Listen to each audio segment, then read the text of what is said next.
Here's your pointer if you need it. Let me test it. The idea of, so it's more about cryptography. The primitive has got some application in blockchain as well. So the idea of sending information to the future was proposed by Timothy May in 1993. So the idea was to somehow encrypt, the initial idea was to somehow involve a third party to encrypt a message such that the message can be decrypted after a certain period of time. The idea was cool, but it involved some trusted third party. Later on, a few years later, Rivest and Shamir proposed time lock puzzle or time lock encryption, where you don't need any trusted third party. So it relies on the idea of sequential squaring. So you encrypt the value and then send it to decryptor. Then after a certain period of time, the decryptor can decrypt it. So this talk about is in this context. And we will show that this idea was cool, but still requires some work. And we identified a set of gaps, I would say. So it's a joint work with Dan Risty, a PhD student, and Stephen Murdoch from UCL. So I'm going to, I've already given you a background on time lock puzzle, but I'm going to give a short background on time lock puzzle, and then 3 questions that I think is worth thinking about. And then I'll propose our ideas. And if I have time, I can also talk about the attack we found in one of the papers in this area that was published in CCS recently. So time lock puzzle allows a client to create a puzzle in the setup phase. It generates some parameters in the puzzle generation phase. It creates puzzle and then sends the puzzle that encodes message M to solver. Then solver continuously works on it. If the time parameter is for 1 year, then it works for 1 year until it finds the secret key and decrypts the message to get the plain text message M.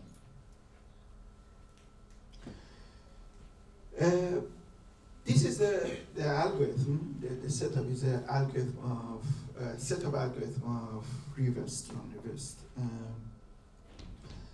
As you can see, that there's a parameter T, which is a product of 2 parameters, S and delta.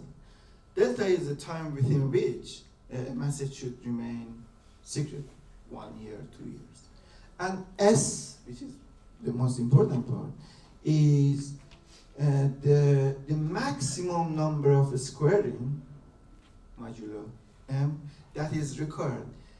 That the strongest server in the world can do the squaring. Okay? This parameter is important. I'm going to get back to it a bit later. And then based on the parameter T, we calculate a blinding factor A, which is 2 to the power of T modulo phi of N. Okay? So it's not complicated, but the main focus is on S. So our observation, so in this slide I said is for the strongest server, right? But in the literature, up to this day, before our paper, nobody said that. They said it is for a server, right? Our observation is that S, the parameter S, is the lower bound. It's for a strongest server. By lower bound, I mean the earliest time that the strongest server in the world can find the solution of the puzzle. Okay? If that's the case, which we think is the case, then we don't have upper bound. So what is the latest time that a regular server with average computation power can find the solution? If you're wrong, then that refers to the upper bound, the parameters. Then we don't have lower bound again. But in cryptography, usually we focus on the strongest server. We don't usually focus on a specific server. Thus, we think that S is for lower band, the strongest server. So the first question is, what about the upper bands? How do we define the latest time that a regular server can find the solution? So again, I'm going to give you background and then raise the second question. So as I mentioned earlier, in the in general in time lock puzzle, we have got three phases: setup, and puzzle generation, and solving puzzle. Solving puzzle obviously requires, by definition, requires time and resources. The server needs to allocate certain time and certain computational resources. That means not every server can do that. If they allocate time and resources, they cannot complete other tasks delegated to them. Okay. Also, the client who generates the puzzle needs to bear some computational cost as well. So again, I'm referring here to the original time lock puzzle of Reversed. As you can see in the setup phase, we have on step 5, we have got A, which is 2 to the power of t mod Vn. Of course, Vn is smaller than n, but it still needs to do some modular computation, exponentiation, which is costly. Right? Also, in generating puzzle, the client needs to do some exponentiation again, r to the power of a mod n, which is costly. So, the question is, what if these two parties, server and client, don't have enough computational power? Then does it mean that they can't engage in this kind of protocol, can't use it? So, the third question, again, background. We have a setting called multiple puzzle or multi-instance. We proposed it in 2020 or 2021. So it considers a case where a server is given many puzzles by one client at once, and it needs to solve all of them and needs to find each solution at different point in time. So if we use naive solution, the original scheme of Reversed, then the client generates all the puzzle P1 to PZ and sends it to the solver. As you can see here, the solver needs to deal with each individual puzzle in parallel. So if the number of puzzles are higher than the number of CPUs or cores it has got, then it needs to park some of the puzzles, solve some puzzles, and then get back to the rest of it, which delays the process of finding solutions on time. There are some mechanisms to deal with this situation, including our previous solution. So the idea is to chain the puzzles. So instead of letting the server to deal with all of them in parallel, we can create the puzzle in a way that it can deal with the puzzle sequentially. So we embed some information needed to find the next puzzle into the previous puzzle. So it needs to find the first puzzle in order to find enough information to find the second puzzle, and so on and so forth. This is very helpful, and they can save some costs. However, in this scheme, including our own solution, previous solution, the time intervals between two puzzles in a row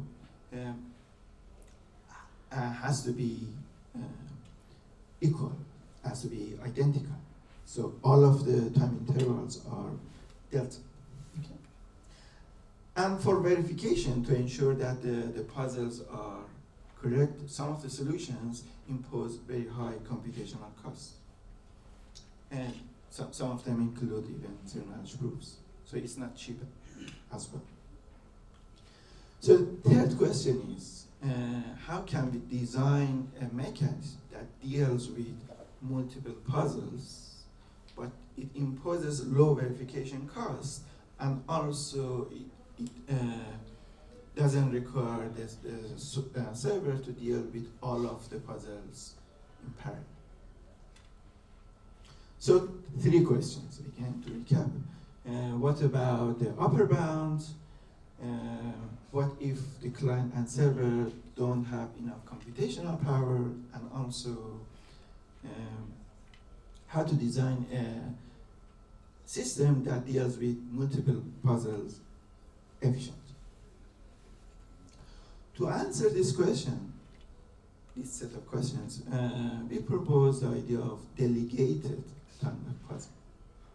It allows end-to-end delegation. Both the server and the client can delegate their task, which is computationally expensive, to some helpers. Please recall that the main idea of time-like puzzle, the main goal, is to let the server to find the solution after some period of time. The rest is kind of marginal. So we want to achieve this goal, but without requiring too much from the server and the client. And the verification in our system is efficient, so we developed a protocol that realizes this notion of delegated time-like puzzle.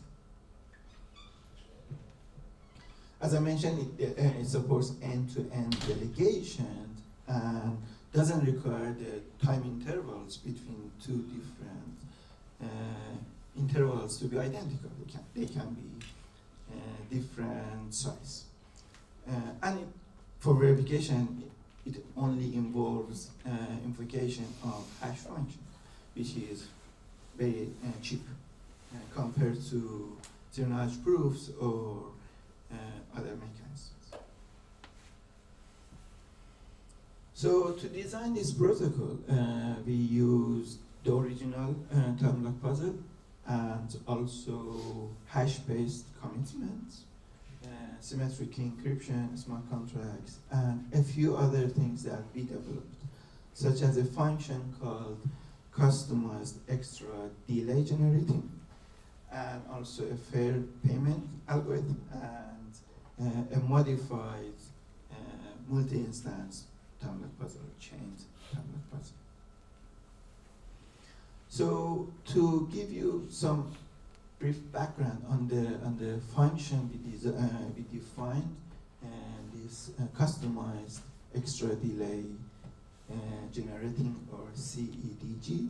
So the definition is quite generic. It's not specific to our time-like puzzle. It can be used in other mechanisms, including the verifiable delay function. Verifiable delay function is an interesting research line. The function itself allows someone to generate some random values after a certain period of time. So and sometimes, mostly they rely on the sequential squaring and time-lock puzzle as a core. So another mechanism can use this generic definition as well. So the function itself takes as input type of computation we require. In this context, it can be sequential squaring. S, parameter S, which is the maximum number of exponentiation that the strongest server can perform per second. The time period for each puzzle to remain private, and some auxiliary information about specific server. The output of this function is the extra delay that the server requires to find the solution. Extra delay compared to the strongest server.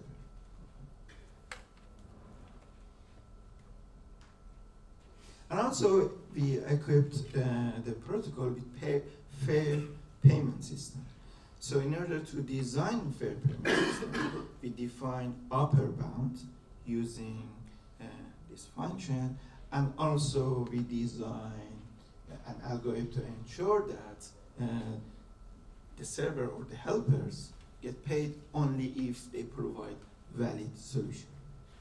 Because again, so in the literature, in the context of time-lock puzzle, there's no guarantee if we want to delegate the computation of solution to third party. There's no guarantee that someone can get the results, right? Even if they find the plain text message, there's no guarantee that they provide it. So we needed to ensure that and incentivize them to provide the result. The approach was standard. So as long as you have efficient verification mechanism in place, and that can be done by smart contract, then you can deposit certain amount of coins, and then if the solver or helper provides the valid solution and the smart contract approves it, then it can get paid. Of course, the smart contract needs to make sure that they provide the solution on time. With regard to upper bound and, of course, the lower bound. So there are three types of parties involved in this protocol. Client is a standard client who wants to create a puzzle and wants to release the message after a certain period of time. We have a server who is interested in getting the results on time, and we have got two helpers. One helps the client, the other one helps the server. So very briefly, the protocol works as follows. First, the client generates some parameters based on the plaintext message, a vector of plaintext message, M1 to MZ, and some time parameters, delta. Generates key and then encrypts each individual messages and sends the key for symmetric key encryption and some time parameter to the server, and then sends the ciphertext to helper number 1. The solver, based on these parameters, generates the extra delay and creates a smart contract, deposits some coins in the smart contract.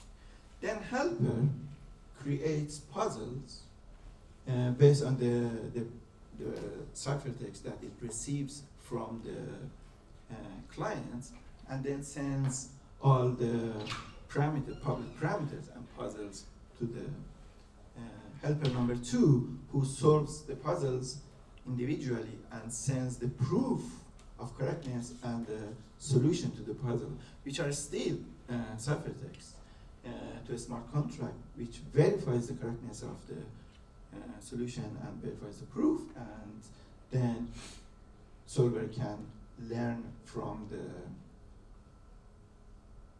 the smart contract the plain text itself by decrypting, parsing and decrypting the solution. Then of course the smart contract pays the helper number 2 if it provides valid solution. So we have done both asymptotic and also concrete cost evaluation of the protocol. In terms of asymptotic cost, as you can see here, the setup, the first row is our efficient delegated time-lock puzzle. So the client doesn't need to do anything, and his task is delegated to the helper number 1. In terms of delegation, it requires to perform only symmetric encryption, whereas the other schemes don't need to do that, this extra computation that our scheme imposes. However, it is cheap.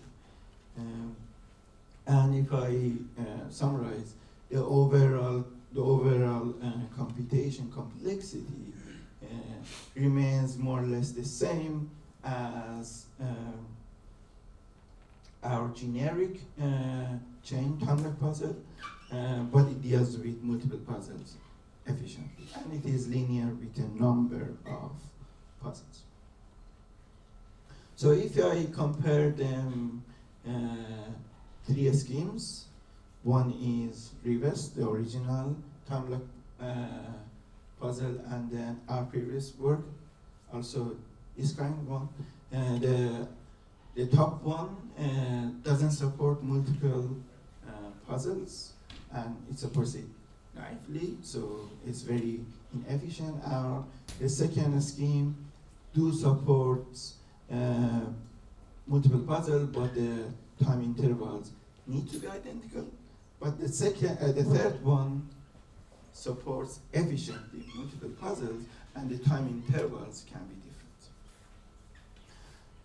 So in terms of features, our efficient delegated time-lock puzzle supports multiple puzzles, varied size, time intervals, verification, efficient verification, delegation, and exact time delivery. Of course, it also has fairness payment feature that other schemes do not have. We have implemented these protocols and also previous work like the original time-lock puzzle by Reverse and Shamri, and you can access the code on the GitHub using the QR code. Also, we have done the analysis and the implementation. In those 2 boxes, you can see the summary. For instance, for the client side comparison, so our scheme can save client by up to 1,000 times compared to the original reverse scheme. And for the server-side computation, it can save cost by 5,000 times. Again, it doesn't mean that the overall computation cost is less, but our goal was to allow parties to delegate the computation to different parties to lower the cost, and we managed to. Right, so as I mentioned, in CCS 2021, in CCS 2021, a paper appeared to allow parties to delegate the computation of sequential squaring to some parties. However, we realized that this scheme has a problem. We identified an attack and showed that if these servers collaborate with each other and design an enforceable collusion smart contract, then they can get paid without doing the job. So we released a paper regarding this attack as well on a separate paper. And the reason they can do that is that nowadays we have got smart contracts, and it's not just for good guys, it can be used for bad guys. They can enforce misbehavior, so they can deposit certain amount and they agree to do some, to provide some incorrect computation result to a different smart contract. If they do that, if they misbehave honestly, then they can get rewarded. Otherwise, they lose their deposit if they don't misbehave honestly. We contacted the authors, and then we let them know about the problem, and they're asking to suffer. So I'm happy to answer questions, and this is the link for the paper.